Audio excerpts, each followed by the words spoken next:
Bien, pues vamos a comenzar la escuela bíblica, fundamentos básicos para la vida cristiana, sabéis que es el título, ¿verdad?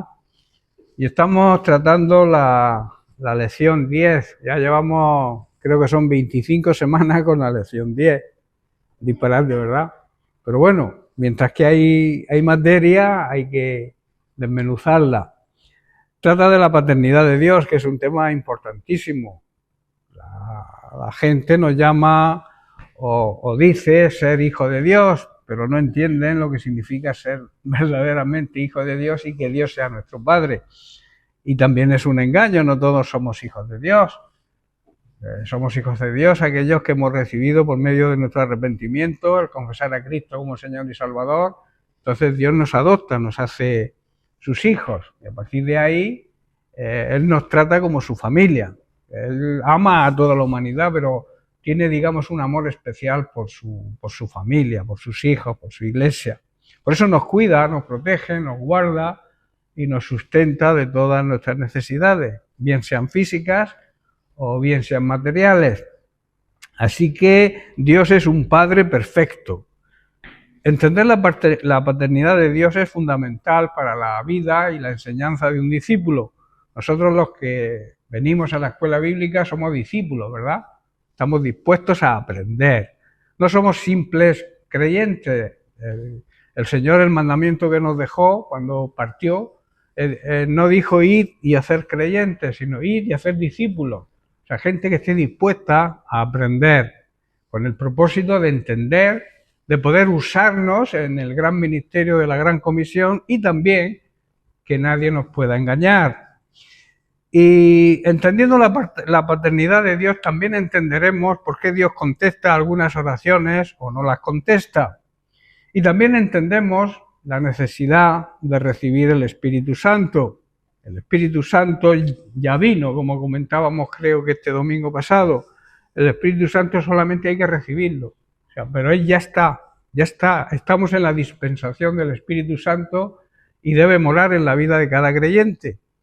Como persona, individuo, pero también como iglesia. El Espíritu Santo mora. El templo del Espíritu Santo somos nosotros, como personas individuales, pero también como iglesia.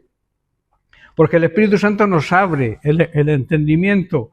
A través del Espíritu Santo podremos entender todas las verdades que se encuentran en la palabra de Dios. Por eso la revelación que el Espíritu Santo nos hace de la palabra de Dios es de suma importancia. Como creyentes, necesitamos que el Espíritu Santo nos revele todas las verdades que existen y que se encuentran en la palabra de Dios. Otra cosa que debemos saber, y es fundamental en el discipulado, es que el corazón de Dios es afectado por nuestra respuesta a su amor. Ante la respuesta a diferentes demandas que Dios nos hace, el Señor puede sentir anhelo porque le obedezcamos para poder bendecirnos. No es ningún capricho el que podamos obedecerle, no nos pone mandamientos porque es un Dios caprichoso, sino para nuestro bien, para que nos vaya bien en la vida. Y también siente tristeza y dolor cuando le desobedecemos. Por otro lado, ante nuestra necesidad, Dios siente compasión y ante el arrepentimiento, Dios experimenta gozo. Por eso se suele decir que hay gozo en el cielo cuando un pecador se arrepiente y se vuelve a Cristo. Otra cosa que debemos saber y es fundamental en nuestro discipulado es que los propósitos amorosos de Dios nuestro Padre incluyen 8 cosas de suma importancia que ya estudiamos la semana pasada, pero que repasaré simplemente con el título. La primera es que siempre está dispuesto a contestar nuestra oración, siempre. Él nos contesta sí, no o espera, pero siempre nos contesta. También anhela, desea fervientemente que las personas de este mundo puedan ser sus hijos. Se deleita en mostrar amor y misericordia. Se propone que tengamos vida, pero que la tengamos en abundancia, no una vida mediocre. Y también nos quiere librar de todo temor y de todo miedo. Desea dar al ser humano en general un hogar eterno. Quiere que todas las personas de este mundo sean salvas. Es su voluntad, es su deseo. Y quiere también cubrir todas nuestras necesidades, cuando estamos de acuerdo a su palabra, cuando buscamos el reino de Dios, le damos prioridad a Él, deberíamos de preocuparnos de nuestra necesidad, porque hay una gran promesa que Él la cubre. La semana pasada, si recordáis, hablamos de los espíritus encarcelados, que son demonios, que menciona Pedro, a los cuales Jesús, en el periodo entre que murió y resucitó, su cuerpo estaba en la sepultura, pero su espíritu, por eso dice que fue muerto en carne, pero vivificado en espíritu. En ese periodo bajó a los infiernos y les predicó a los espíritus encarcelados. Les predicó, no les predicó el evangelio de salvación, como hizo aquí en la tierra. Les proclamó, porque predicar significa proclamar. Les proclamó su victoria sobre ellos. Amén. Bien, pues otra cosa importante que debe tener o debe hacer un discípulo es tener comunión con su Padre, con Dios el Padre. Todos los hijos tenemos o deberíamos tener comunión, relación íntima con nuestros padres terrenales, ¿verdad? Los hijos que están peleados con los padres o los padres con los hijos, eso es algo que va en contra de todo principio bíblico. Un buen padre ama a sus hijos y un buen hijo respeta y honra a su padre y le obedece. Pues lo mismo pasa con Dios.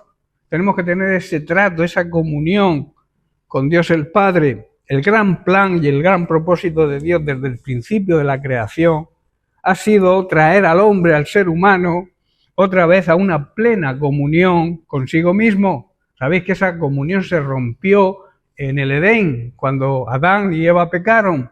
Y eso nos trajo consecuencias negativas a nosotros. El pecado rompió la relación de Dios con el ser humano. Y desde entonces el plan de redención de Dios está en marcha. No podía haber redención mientras que no hubo pecado, mientras que no hubo caída. Pero en el momento que el hombre cayó, el ser humano cayó, Dios ya planificó un plan de redención. Ese plan de redención es que es Jesucristo, que vino a la tierra. Jesús es Dios personificado en un ser humano, vino a la tierra a tener una relación con el ser humano, con el fin y el propósito. Hoy el pan de vida trata de esto, con el fin y el propósito de salvar a la humanidad de la condenación eterna que merecía o que merecíamos por nuestros pecados. En Juan capítulo 3, verso 16, versículo que todos conocemos y que se le denomina el pequeño evangelio, que resume el plan de salvación de Dios, dice: porque de tal manera amó Dios al mundo, o sea, una manera de amar difícil de entender por nuestra mente limitada y humana. Eso es lo que quiere decir de tal manera, algo que la mente humana no puede entender. Dice que ha dado, en otra traducción dice que ha regalado a su Hijo unigénito para que todo aquel que en Él cree y le obedece. Creer va unido siempre a la obediencia. El que cree en Dios debe obedecerle. No se pierda, no se condene, mas tenga vida eterna. Y habla tenga en presente. Empiece a vivir la vida eterna ya aquí. Dios amó y sigue amando tanto a la gente de este mundo que entregó, que regaló, repito, a su amado Hijo, para que si creemos en Él no nos condenemos, no nos perdamos, sino que tengamos vida plena, vida abundante, y que esa vida empecemos a disfrutarla ya aquí. Otra observación a tener en cuenta sobre la paternidad de Dios la encontramos en el Evangelio de Mateo, en el capítulo 23, versículo 9, que dice lo siguiente: no llaméis Padre vuestro a nadie en la tierra, porque uno es vuestro Padre, el que está en los cielos. Esto es un versículo que trae controversia, o sea que muchas personas no llegan a comprender, y voy a tratar de explicarlo y ya veréis cómo lo entendéis. Aquí en la tierra no debemos dirigirnos a nadie llamándolo Padre, exceptuando, claro está, a nuestros padres terrenales. Jesús se está refiriendo al tema espiritual, porque solo Dios, que está en el cielo, es nuestro Padre espiritual. Amén. La razón de esto es que como resultado de la caída, del hombre, del ser humano, los padres no tienen las características ni la habilidad para ser los padres que Dios propuso o tenía en la mente cuando creó al ser humano. Jesús decía que tenemos solo un Padre que está en el cielo, un Padre espiritual y que tiene el carácter y la habilidad para ser un verdadero Padre, un Padre perfecto. Cristo les dice a sus discípulos, y es de aplicación para nosotros hoy, que no se dirigieran a nadie llamándolo Padre en la tierra, porque ya tenemos un Padre en el cielo, es decir, Dios es nuestro Padre. Jesús aquí no está diciendo que no debemos decirle Padre a nuestros propios padres terrenales, sino que se refiere específicamente a la práctica que existía y existe hoy de referirse a los líderes y maestros religiosos como Padre. ¿Me seguís? En cualquier sentido, forma u oficial. Lo que se prohíbe, entonces, es elevar la posición espiritual de estos líderes y maestros por encima de la posición de los demás. ¿Me seguís? A los maestros o rabinos de la época de Jesús, junto con los patriarcas de Israel, a veces se les llamaba padres. Durante la era de Jesús y hoy, a los sacerdotes de la Iglesia Católica también se les llama padres. Jesús quería que ese nombre, y más importante aún, que esa actitud reverente se ofreciera únicamente a Dios. ¿Estáis entendiendo? No está diciendo que no llamemos padre a nuestros papás. Está diciendo que a ninguna persona dentro del rango espiritual, dentro de nuestros líderes religiosos o espirituales, le quitemos la honra que tiene el llamar padre a alguien, que esa honra solamente le pertenece a Dios. Por eso llamarle a un cura de la Iglesia Católica padre está bíblicamente prohibido, pero ellos lo hacen. Pero ni son padres ni tienen hijos, porque para ser padre se necesita tener hijos. Y ellos, por el celibato, algo que la Biblia no habla de celibato en los sacerdotes, habla de sacerdotes y habla de pastores, de maestros, y no dice que los pastores y los maestros y los sacerdotes no se casen. En ningún sitio de la Biblia prohíbe el casamiento de los líderes espirituales, pero ellos lo han tergiversado de esa manera e incluso se han atrevido a, sin ser padres, llamarles padre.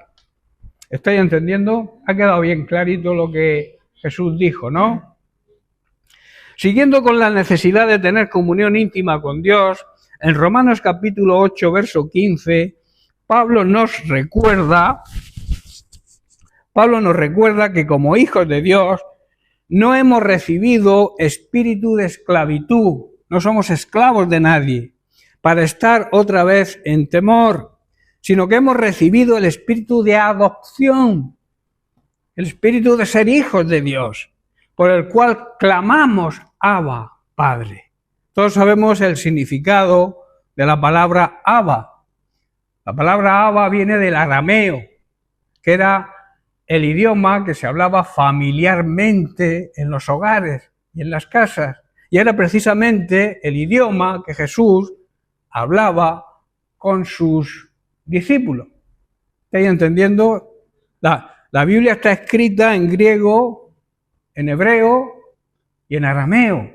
Y el arameo, digamos que era el idioma familiar.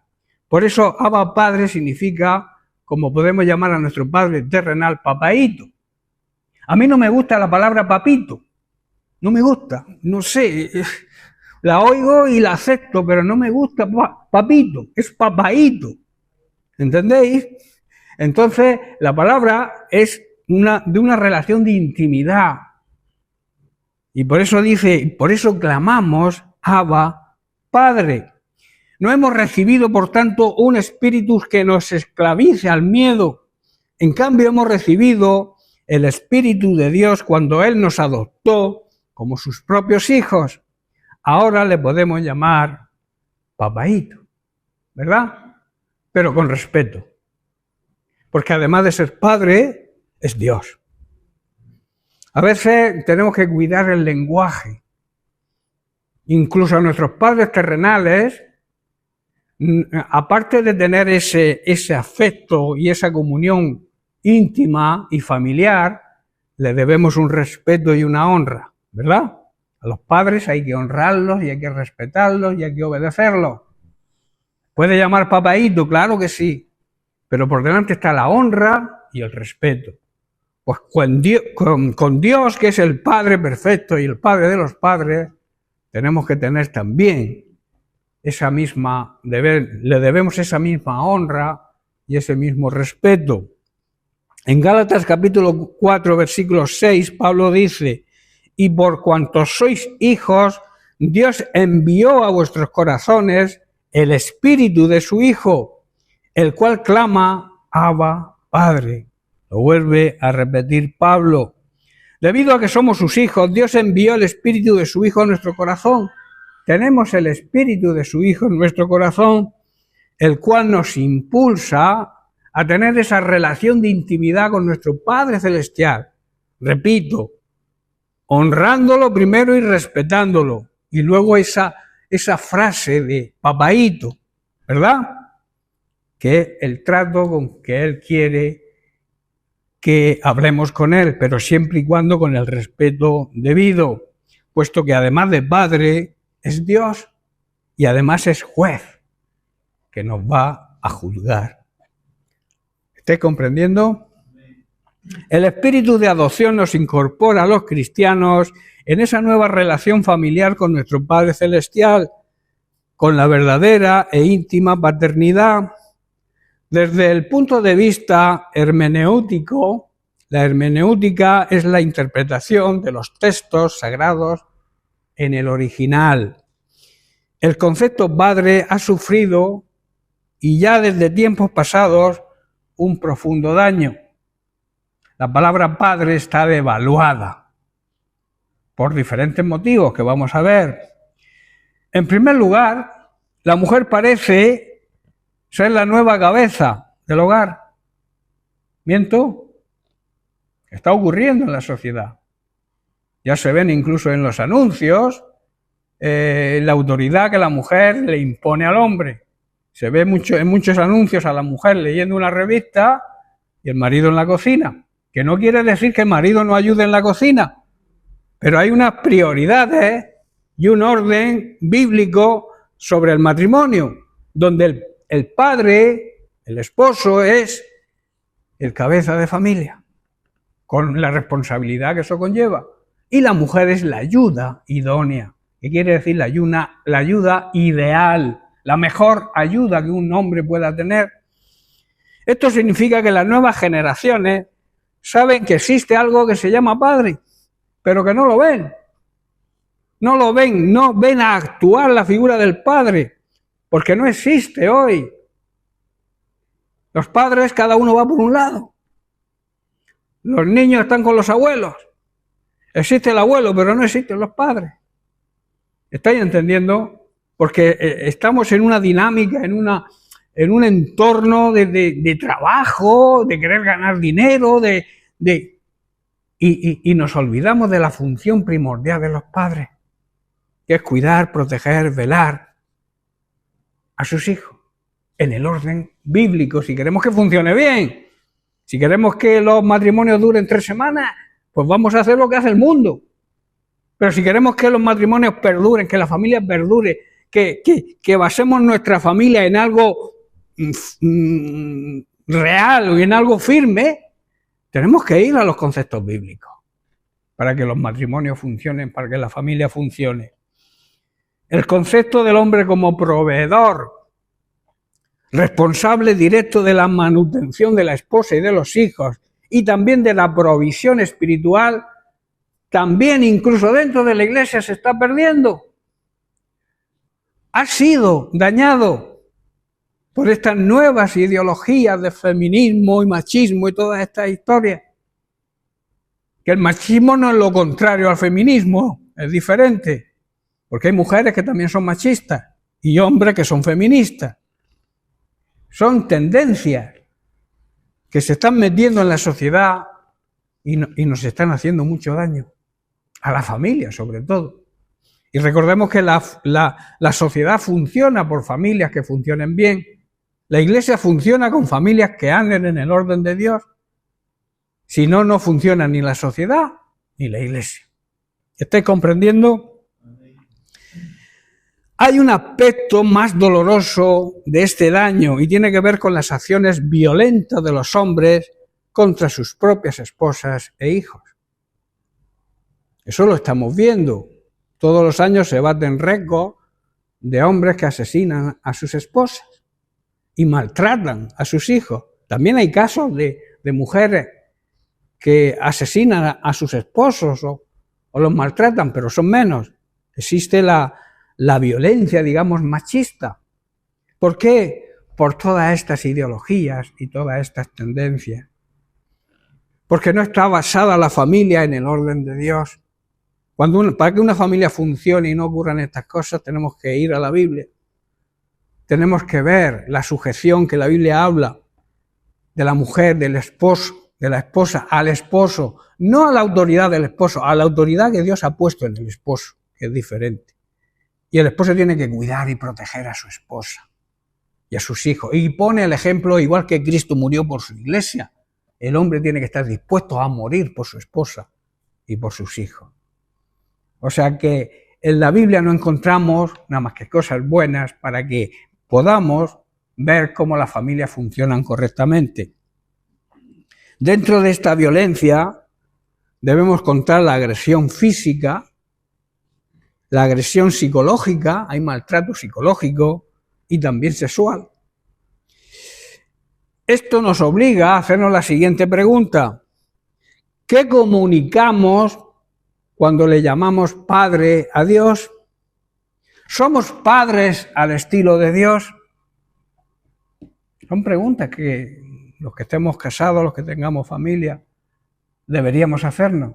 ¿Estamos actuando como padres, como la paternidad de Dios nos enseña a que actuemos?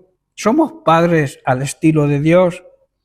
Si fuéramos padres al estilo de Dios, todo esto que he contado no pasaría, sino que se respetaría la autoridad delegada de Dios en el esposo, no en cualquier hombre. Que ahí hay también una confusión, que la mujer tiene que estar sometida al hombre. No. La mujer tiene que aceptar la autoridad de su propio esposo, no del hombre en general. Y hay ciertas etnias por ahí que aseguran que el hombre tiene autoridad sobre la mujer. No, no. El hombre tiene autoridad delegada de Dios sobre su propia esposa, no sobre otras mujeres. ¿Entendéis lo que estoy diciendo? Como la Iglesia, de la misma forma que la Iglesia se somete a la autoridad de Cristo. Esa es la relación que explica Pablo en Efesios capítulo 5, que vamos a repasar. El versículo 21 de este capítulo es el versículo clave, que dice: someteos unos a otros. Todos tenemos que estar sometidos los unos a los otros en el temor de Dios. Si vivimos honrando y respetando y obedeciendo a Dios, tenemos que someternos los unos a los otros. El esposo a la esposa y la esposa al esposo. Los hijos a los padres y los padres a los hijos. Sometimiento es aceptar cada uno el rol que cada uno tiene. ¿Estáis comprendiendo? Tenemos que aceptar lo que Dios ha hecho y lo que Dios ha instituido para que la familia, el matrimonio, funcionen bien. Él es el que fundó el matrimonio, el que creó el matrimonio. Hay quien pregunta quién casó a Adán y Eva. El propio Dios, menudo pastor, los casó. Dios casó a Adán y Eva. Y puesto que Él fundó el matrimonio, las reglas las pone Él, no nosotros. Y una de las reglas que Dios pone es que el matrimonio es hasta que la muerte nos separe. Por eso Dios no está de acuerdo con el divorcio. Moisés permitió por la dureza del corazón del pueblo dar carta de divorcio, pero ese no era el plan, ni sigue siendo el plan original de Dios. El plan original de Dios es que el esposo y la esposa tienen que vivir juntos hasta que la muerte los separe. Pueden, digamos, si hay malos tratos, que en un matrimonio cristiano no debería haberlo, pero lamentablemente en los matrimonios de este mundo sí hay malos tratos, hay personas que tratan mal a sus esposas, esposas que tratan mal a sus esposos, y Dios permite la separación, pero no el nuevo casamiento. ¿Estás comprendiendo? Si tú sigues las directrices de Dios, no te vas a equivocar, y el esposo y la esposa que Dios tenga para ti va a ser la ideal. Pero si tú decides por tu cuenta, por el físico o por la atracción que tengas sobre el hombre o la mujer, echarte un esposo o una esposa de acuerdo a tus sentimientos sin consultar con Dios, y luego es un fracaso, tienes que acarrear, eso acarrea consecuencias. Y la consecuencia, si eres cristiano, es que no te puedes casar de nuevo. No te puedes unir a otra persona de nuevo. En el caso de la mujer a otro hombre y en el caso del hombre a otra mujer. Eso no sé si lo estáis entendiendo claramente. Dios permite, si tu marido te maltrata o tu esposa te maltrata, Dios permite que os separéis físicamente. Pero nunca que empecéis una nueva relación con otra pareja, sea hombre o sea mujer. ¿Estáis comprendiendo?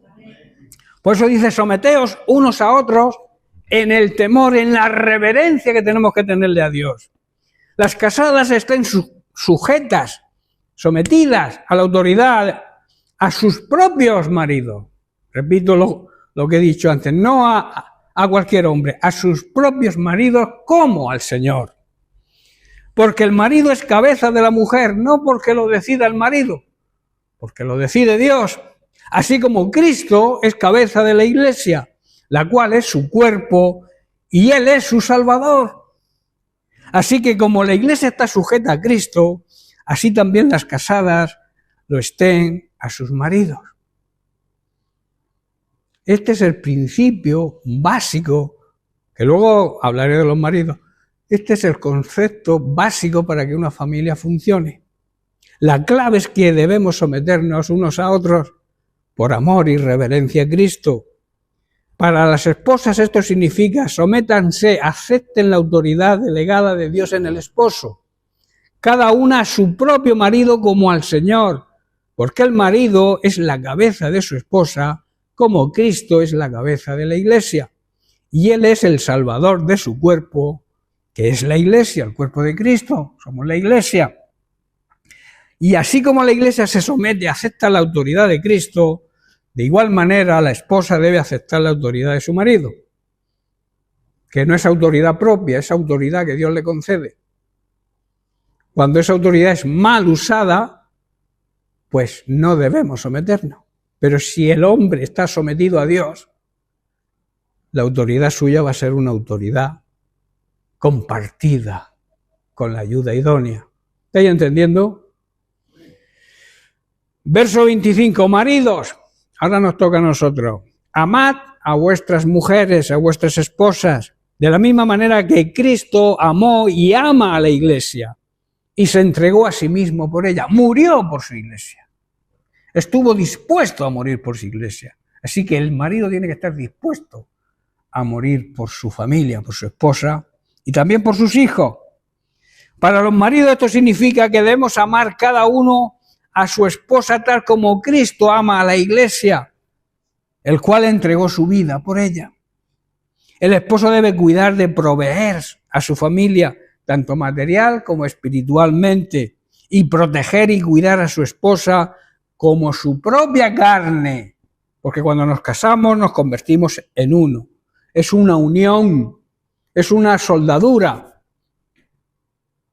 ¿Entendéis? Y no se puede disolver cuando se sueldan dos metales. Es imposible separarlo. De la misma manera que Cristo ama, cuida y protege a su Iglesia, y también debe amar y proteger a sus hijos. Esto es lo que Dios ordena para el buen funcionamiento de la familia, el buen funcionamiento de la sociedad y el buen funcionamiento de su iglesia. Y es el verdadero concepto de padre. Debemos acercarnos a nuestro Dios y Padre Celestial con la familiaridad que debe existir entre padres e hijos. Dios es un Padre bueno, aunque a veces tenga que disciplinarnos, castigarnos de alguna manera, como un buen padre castiga a su hijo para su propio bien, y corregirnos. Pero Él quiere lo mejor para nosotros, sus hijos. Y eso tenemos que tenerlo en cuenta, que cuando nuestros padres terrenales nos disciplinan es por nuestro bien, y cuando nuestro Dios y Padre Celestial nos disciplina, también es por nuestro bien. Porque aunque en ese momento no veamos los resultados, la Biblia enseña que al final se ven los resultados de esa disciplina. Por eso debemos aceptar la disciplina de Dios, aceptar cuando Dios nos corrige, aceptar cuando Dios trata con nosotros. Y aunque no nos parezca en ese momento, porque toda disciplina es dura al que la aplica también y al que la recibe, pero luego da fruto. ¿Entendéis? El fruto de personas que han sabido aceptar esa disciplina y luego se comportan en la vida como buenas personas. Los padres cuando nos castigaban, incluso sin ser creyentes, lo hacían por nuestro bien. Lo hacían para que fuéramos buena gente el día de mañana.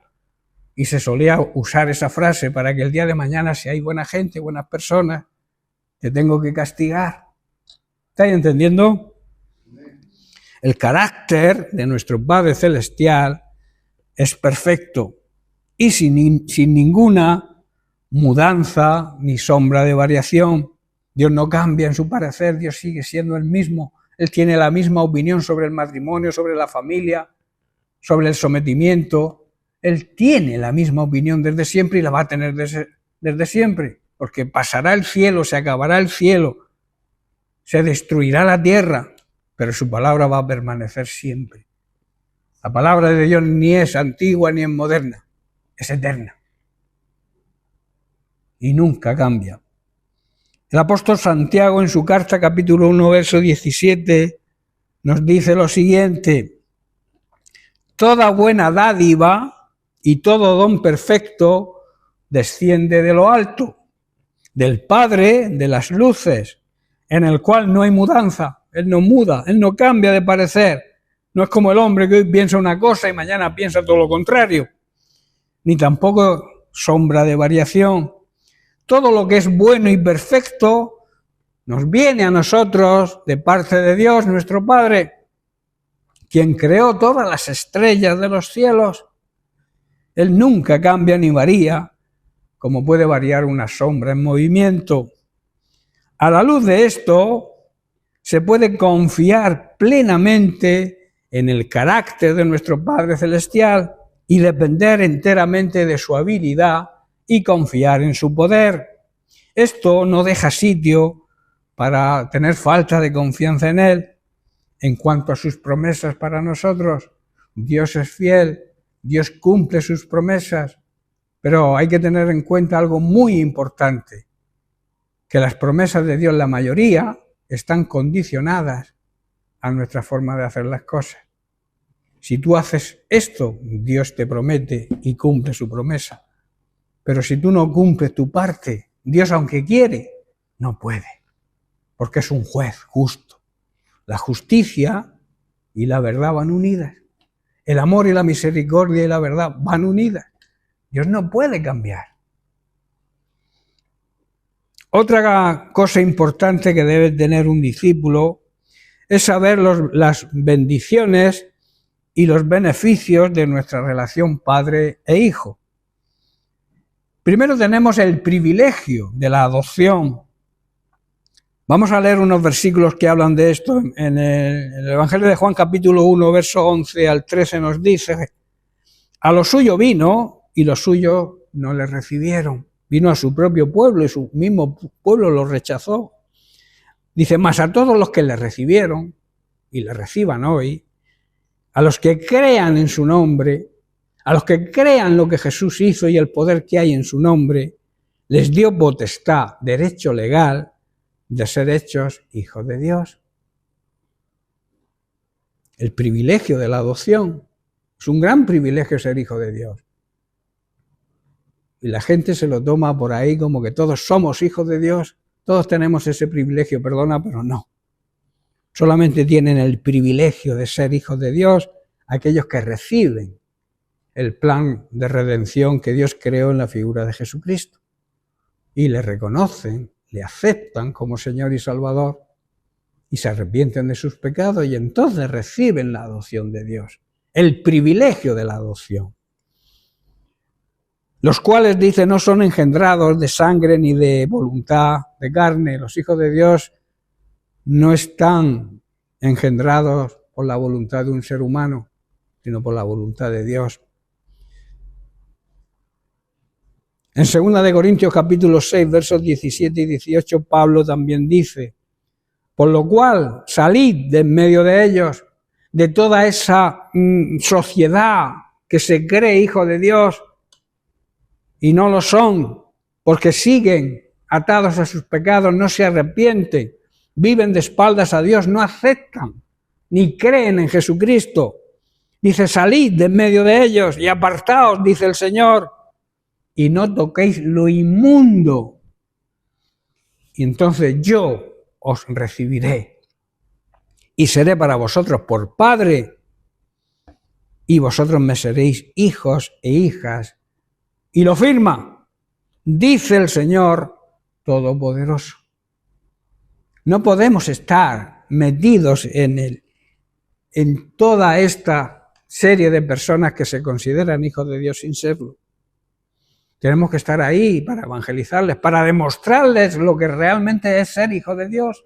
Los que andan en obediencia, los que creen en Dios, le siguen, le obedecen, aceptan sus mandamientos. Y la gente tiene que verlo. Pero no podemos contaminarnos con ellos. Ahora vienen unas fiestas en que el protagonista, que debería ser Jesús, no aparece por ningún lado. Todos son comilonas, gastos en exceso, a veces sin poder. Hay personas que compran. El otro día lo vi en televisión que en Navidad cada español hay una provisión de que se va a gastar en Navidad 1.000 euros. Que es el sueldo de la mayoría de los españoles, de los 1.000 euristas se lo gastan en Navidad. ¿Por qué? Porque nos bombardean los estereotipos, la Coca-Cola, que es quien inventó a Papá Noel. ¿O no lo sabíais? Que el inventor de Papá Noel fue la Coca-Cola. Todo nos bombardean con anuncios para que gastemos dinero.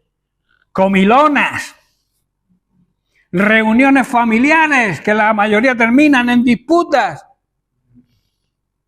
No digo todas, pero muchas reuniones de familia en Navidad acaban en peleas, porque se habla de fútbol, de religión y de política. Y no nos podemos poner de acuerdo en esas tres cosas nadie. Porque cada uno tiene un político, cada uno tiene un equipo de fútbol y cada uno cree en Dios a su manera. Entonces salen esos temas en las reuniones ¿y qué ocurre? Que terminan todos en conflicto. Han quitado a Cristo, que es el verdadero motivo de la Navidad. Nos hacemos regalos unos a otros y no aceptamos, no vemos el gran regalo que nos hizo Dios al enviar a la tierra a su Hijo Jesucristo. Que nació no se sabe cuándo, porque no se sabe cuándo. Lo que sí se asegura es que no fue en esta fecha. Pero bueno, lo importante es que nació. Eso es lo importante. Que nació, y nació con un propósito. Nació en un pesebre, para que todos pudieran. Eso es una señal de humildad, para que todos entiendan que todos tenemos acceso a Él. Él podía haber nacido en un palacio, nació en un pesebre, pero en la Navidad mundana no vemos a Jesús por ningún sitio, ¿verdad? salid de ellos, dice el Señor. No os contaminéis con ellos.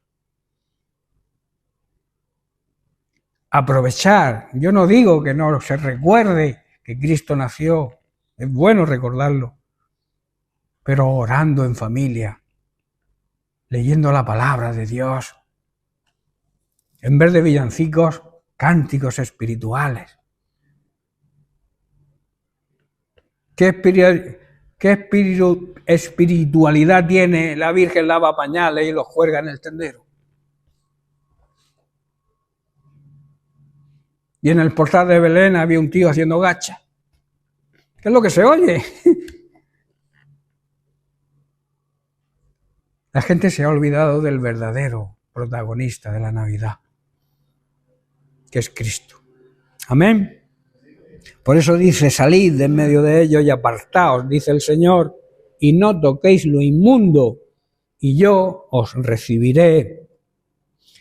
Y seré para vosotros por Padre, Padre bueno, un Padre perfecto, y vosotros me seréis hijos e hijas, dice el Señor Todopoderoso.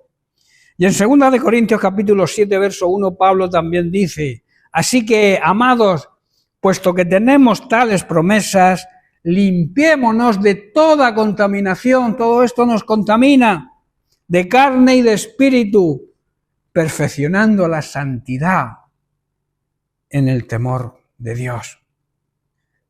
La santidad tenemos que perfeccionarla, obedeciendo, honrando y respetando a Dios. El Espíritu Santo tiene mucho celo por nosotros, hermanos, para prevenir que ningún rival rompa nuestra relación de amistad con el Padre y con su Hijo Jesús. Si queréis no romper la amistad, seguid el consejo y la voz del Espíritu Santo. Santiago capítulo 4, verso 5 nos dice, ¿o pensáis que la Escritura dice en vano, el Espíritu que Él ha hecho morar en nosotros nos anhela celosamente? Él está pendiente de nosotros. Tiene un deseo vehemente de que sirvamos a Dios y le obedezcamos. Y Él nos va a mostrar y nos va a decir cómo debemos agradar a Dios, porque el Espíritu Santo es Dios, pero mora dentro de nosotros. Pero yo pregunto, ¿le dejamos actuar? ¿Seguimos sus consejos? ¿Estamos pendientes de la voz de Dios a través del Espíritu Santo? En segundo lugar, otro de las bendiciones y beneficios es el testimonio de adopción.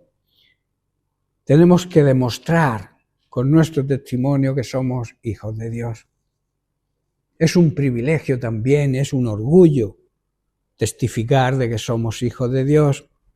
En Romanos capítulo 15, verso 16, Pablo nos dice, para ser ministros de Jesucristo ante los gentiles, ministrando el Evangelio de Dios, ministrando la verdadera palabra de Dios, predicando la verdadera palabra de Dios, no la palabra de Dios contaminada, para que los gentiles, los gentiles hoy en día se refiere a las personas que no creen, para que los gentiles les sean ofrenda agradable, ellos vean algo agradable en nosotros y puedan reconocer que somos hijos de Dios, que Dios nos ha adoptado como hijos. Y esa ofrenda sea agradable, puesto que ha sido santificada por el Espíritu Santo. Y en Gálatas capítulo 4, versículos 6 y 7, Pablo también dice, y por cuanto sois hijos, Dios envió a vuestros corazones el Espíritu de su Hijo, el cual clama, como dijimos al principio, Abba, Padre.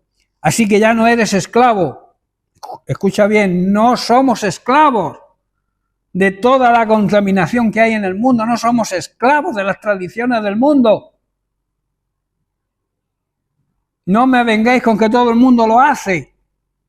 Si todo el mundo está esclavo a ciertas tradiciones que invalidan la palabra de Dios, yo he sido libre. Yo no soy esclavo, es lo que está diciendo Pablo. Ya no tenemos el espíritu de esclavitud. que antes teníamos cuando seguíamos todas estas tradiciones, que lamentablemente el mundo hoy sigue, pero nosotros no debemos contaminarnos. Ese es el testimonio de nuestra adopción, no contaminarnos, que la gente vea que no participamos de las cosas inmundas que ellos participan. El Espíritu de Dios da testimonio a nuestro espíritu que somos hijos de Dios. Nosotros sentimos en nuestro interior realmente que somos hijos de Dios porque el Espíritu Santo lo muestra a nuestro espíritu. Y si no lo muestra es porque tenéis al Espíritu Santo callado. No le dejéis hablar. No le dejéis que os guíe. Si no escuchamos la voz del Espíritu Santo, tenemos al Espíritu Santo como un florero. Él quiere actuar, quiere guiarnos, pero nos da la libre elección de escucharlo o no escucharlo. El Espíritu Santo te puede decir, no participar de estas cosas, no lo hagáis, a Dios no le gusta. Pero tú puedes decidir. ¿Me estáis comprendiendo? ¿O soy algo duro? Estoy basándolo todo en la palabra de Dios. El Espíritu da testimonio a nuestro espíritu que realmente estamos comportándonos como verdaderos hijos de Dios y que Dios es nuestro Padre, a quien respetamos, honramos y obedecemos. Luego, en tercer lugar, está la herencia de la adopción. En Romanos capítulo 8, versos 16 al 17, hay 8 beneficios, pero no nos va a dar tiempo ya a tocarlos a todos. Va a terminar con con el 3, la herencia de la adopción. El Espíritu Santo, como digo, da testimonio a nuestro espíritu de que somos hijos de Dios, de que actuamos como verdaderos hijos de Dios, y si hijos, también herederos. ¿Quién hereda? Los hijos, ¿verdad? Los hijos heredamos de nuestros padres. Un sobrino no hereda, a no ser que la persona que ha fallecido y que ha delegado la herencia no tenga hijos, entonces se lo da a los sobrinos, o lo reciben por ley los sobrinos, pero el primer eslabón para recibir la herencia y la condición es que seas hijo. Pues con Dios es lo mismo, dice que somos hijos y por tanto herederos. Herederos de Dios y coherederos, o sea, compañeros de herencia con Cristo. Si es que padecemos de la misma manera juntamente con Él. A veces no nos gusta el padecimiento, ¿verdad? Pero Jesús padeció por nosotros, sufrió, fue experto, se diplomó en sufrimiento, fue el campeón, por llamarlo de alguna manera para que lo entendáis, el campeón del sufrimiento. Y nosotros no queremos sufrir. Y el sufrimiento nos da fuerza, el sufrimiento nos fortalece, porque en medio del sufrimiento vemos la mano de Dios. Si no hubiera pruebas, si no hubiera sufrimiento, si todo nos fuera bien, ¿para qué necesitamos a Dios? ¿Verdad? Pero cuando sufrimos y aceptamos el sufrimiento, o sea, compartimos, estamos demostrando la fe que tenemos en Cristo, que padeció y sufrió por nosotros.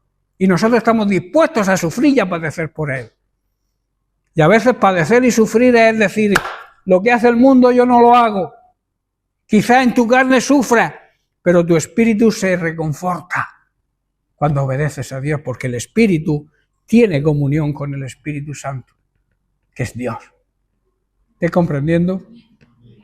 Y aunque nuestra carne quiera, hay que someter la carne al espíritu. Dice Pablo que no debemos satisfacer los deseos.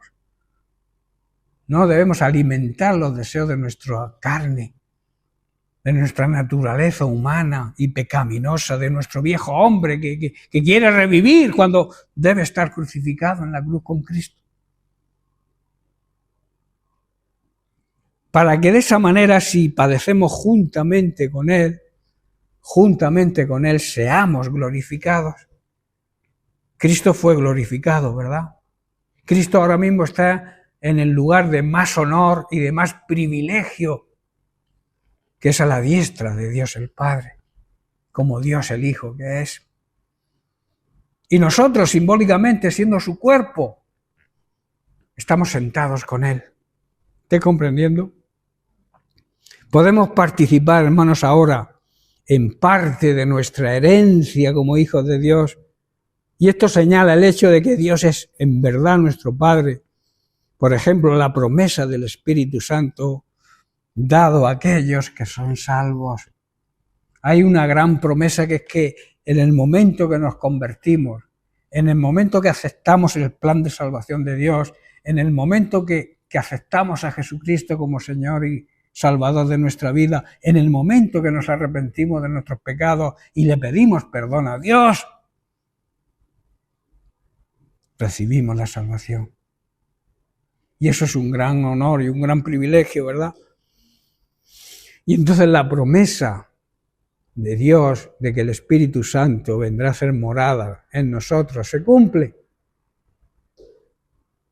Termino con Efesios capítulo 1, versículos 13 y 14, donde dice: en Él, en Jesucristo, también vosotros, habiendo oído la palabra de verdad, o sea, el evangelio de salvación, el evangelio de vuestra salvación, y habiendo creído en Él, repito, creer también significa obedecer. El que cree, obedece. El que no cree, desobedece. El que cree es salvo y el que no cree ya ha sido condenado. Lo que la Biblia enseña, ¿verdad? Fuisteis sellados con el Espíritu Santo de la promesa en el momento en que creísteis.